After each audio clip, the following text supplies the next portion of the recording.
সুপ্রিয় শিক্ষার্থী, এবারে করাবো পার্ট 2। পার্ট 2 এ দেখেন আমি 1 নম্বর অঙ্ক 2 নম্বর অঙ্ক সমাধান করে দিয়েছি। এখন আমি করাবো 3 নম্বর অঙ্ক। 3 নম্বর অঙ্কটা হলো y ইকুয়াল x - 1 x + 1। আমি যদি r গুণ করি, দেখেন xy + y x - 1।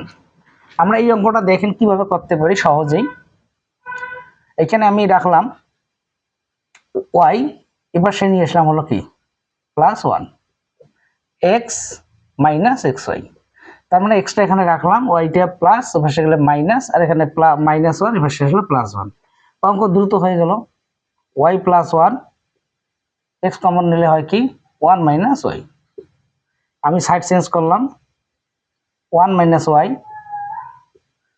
y + 1 x টা যদি আমি রাখি y + 1 1 - y হয়ে গেল।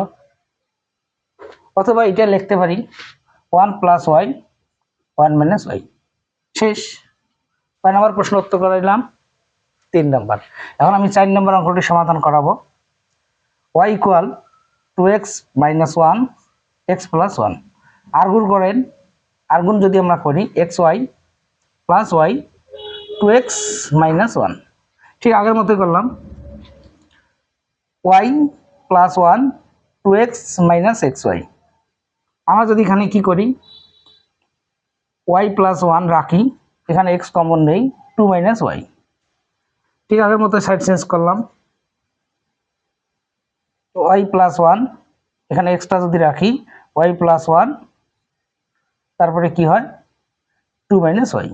এটাকে আবার লেখা যায় 1 + y 2 - y শেষ। এটার নাম হলো বিপরীত অপেক্ষক। আমি আর একবার বোঝাই দেই, দেখেন x y এখানে রেখেছি, আর সরি এখানে y আছে x - 1 x + 1। আর গুণ করেন xy y কে y x - 1। আমরা এই যে কি করলাম দেখেন, এখানে y টা রাখলাম মাইনাস প্লাস করলাম, আর এখানে হলো x রাখলাম প্লাস অবশ্যই গেলে মাইনাস, কমন নিলাম x 1 - y 1 y + 1। তার মানে সাইডটা চেঞ্জ করে যদি এটা এই পাশে আসে এটা পাশে আসে, তাহলে x টা রাখলাম y + 1 গুণ উভয়সে যা ভাগ, এটাকে আবার কি লেখা যায় 1 + y 1 - y। ঠিক এইভাবে করেছি দেখেন।